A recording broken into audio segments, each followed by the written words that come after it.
Welcome to Witches in Yoga Pants, your cozy corner of the cosmos, where modern magic meets everyday life. We're here to explore magic, mindfulness, and personal growth with a grounded, no-fluff vibe. Whether you're into moon rituals, tarot spreads, or just trying to survive Mercury retrograde, you are in the right place. So get ready to disrupt some old patterns, explore what it means to reclaim your power, and remember who you really are. So pull up your yoga mat, light a candle, and let's get into it. Welcome back. I'm really glad you're here. Today, we're celebrating one of the most powerful turning points in the wheel of the year, the Summer Solstice. Summer Solstice happens this Sunday, June 21st. And whether you're listening on the day of solstice itself or sometime during the season that follows, this is an invitation to pause and connect with that energy that surrounds us right now. Summer solstice is often associated with sunshine, abundance, growth, vitality, and celebration. It is the longest day of the year, the moment when the sun reaches its highest point in the sky and we experience the greatest amount of daylight. There's something deeply magical about that. For thousands of years, people across cultures have honored this moment. Ancient peoples built monuments aligned with the rising sun on the solstice. Communities gathered for feasts, dances, bonfires, and ceremonies. The sun has long been recognized as the symbol of life, energy, illumination, and divine connection. Even today, whether we're consciously celebrating it or not, many of us feel the shift that comes with longer days, warmer temperatures, and the vibrant energy of summer. But what I find most interesting about summer solstice is that beneath all of the celebration and light, there's also a profound lesson about cycles. Because while it's the longest day of the year, it's also the turning point. After the solstice, the days will gradually begin to shorten. The shift is almost imperceptible at first, but it's already begun. Nature reminds us that nothing stays at its peak forever. Every season eventually gives way to the next. Every period of growth eventually transitions into a period of harvest, reflection, rest, and renewal. I think there's wisdom in that. We live in a culture that constantly encourages us to chase the next thing, the next goal, the next achievement, the next milestone. We often move so quickly toward what is coming that we forget to acknowledge what is already here. The summer solstice invites us to stop for a moment and recognize what has already grown. If we think back 6 months ago to the winter solstice, many of us were setting intentions for the year ahead. We were reflecting on what we hope to create, heal, learn, or experience. Some of those intentions may have unfolded exactly as we imagined. Others may have taken us in an entirely unexpected direction. The beautiful thing about growth is that it rarely looks the way we think it will. Sometimes growth looks like achieving a goal.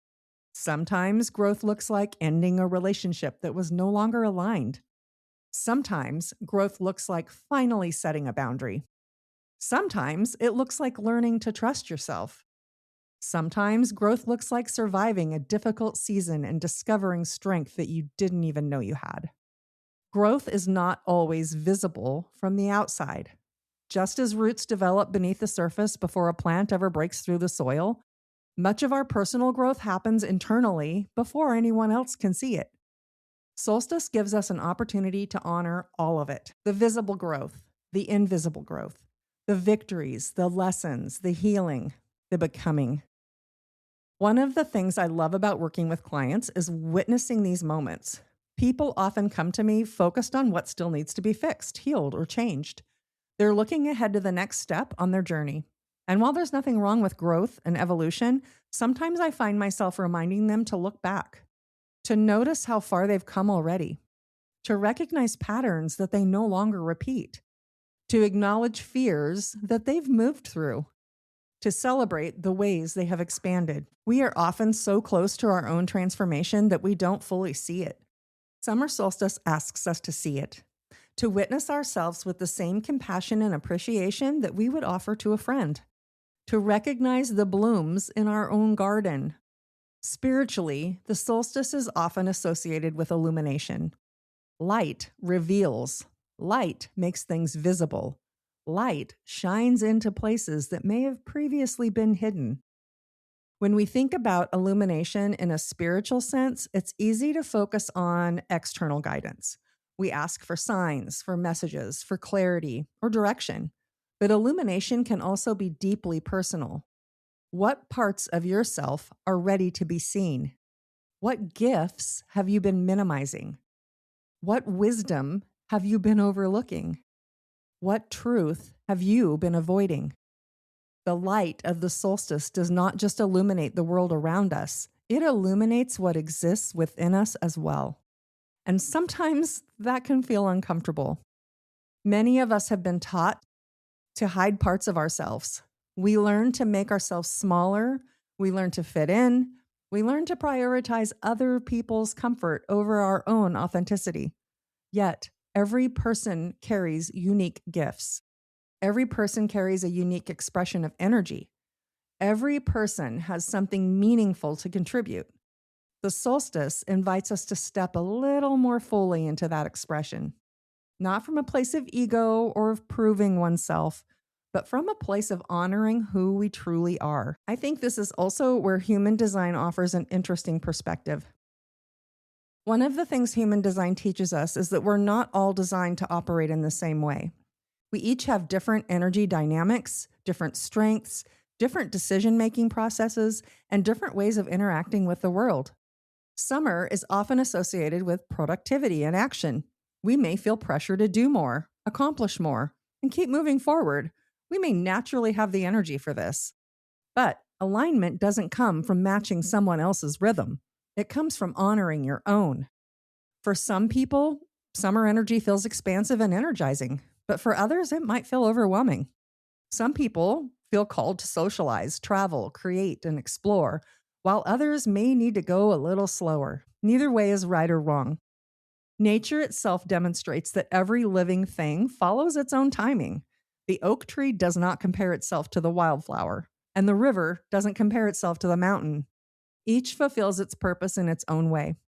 The solstice reminds us that we can do the same. Now, I want to share a simple solstice ritual that you can do on your own. You don't need elaborate tools or a perfect setup. All you need is a journal and a willingness to reflect. I like to call this the Summer Solstice inventory. Find a quiet place where you won't be interrupted for a few minutes. Create 3 sections in your journal. The first section is what has grown. Take some time to reflect on the past 6 months. What has expanded in your life? What have you learned? What have you healed? What have you accomplished? What relationships have deepened? And what strengths have emerged? Allow yourself to acknowledge both the obvious and the subtle forms of growth. The second section, what am I grateful for? Gratitude has a remarkable way of shifting our perspective. When we intentionally recognize what is already present, we often discover that there's far more abundance in our lives than we realized. Write freely. Let yourself appreciate the people, the experiences, the opportunities, the lessons, and the blessings that have supported your journey. The third section is, what am I ready to illuminate? This is where the solstice energy comes in. What part of yourself is ready to step into the light? What dream have you been postponing? What truth are you ready to acknowledge? What gift are you ready to share? What next step feels aligned? You don't have to have all the answers. Simply allow yourself to listen to what comes up. Sometimes the most important insights arrive in the moments of stillness. If you would rather take the ritual a little further, consider spending a few moments outdoors. Take the time to feel the warmth of the sun on your skin. Close your eyes. Take a few slow breaths. Imagine golden sunlight pouring through the top of your head and filling your entire body. Allow that light to move through every cell, through every memory, through every fear, through every dream. Imagine it illuminating both your strengths and your growing edges with equal compassion. And then ask yourself one simple question. What within me is ready to be seen fully? Don't force an answer. Simply listen. You may receive a word, a feeling, an image, or perhaps nothing at all in that moment. Trust whatever arises. Sometimes the answer unfolds over days or weeks rather than minutes. As we begin to close today's episode, I want to leave you with one final thought. The summer solstice is not just a celebration of the sun in the sky. It is a celebration of the light that exists within each of us. A reminder that growth is happening even when we can't see it. A reminder that we are allowed to acknowledge our progress. A reminder that we are allowed to celebrate ourselves. And a reminder that life moves in cycles. There will be seasons of expansion. There will be seasons of rest. There will be seasons of planting. And there will be seasons of harvest. Each has its own wisdom. Each has its own gifts. And on Sunday, when the sun reaches its peak, may you take a moment to honor what has bloomed in your own life. May you recognize the strength that brought you here. May you celebrate the growth that has already occurred. And may you allow yourself to shine a little more brightly in the season ahead. Until next time, honor the light that has helped you grow, celebrate the blooms that are already present, and trust the wisdom in the season you're in. Take what you've heard today even further by joining my newsletter community.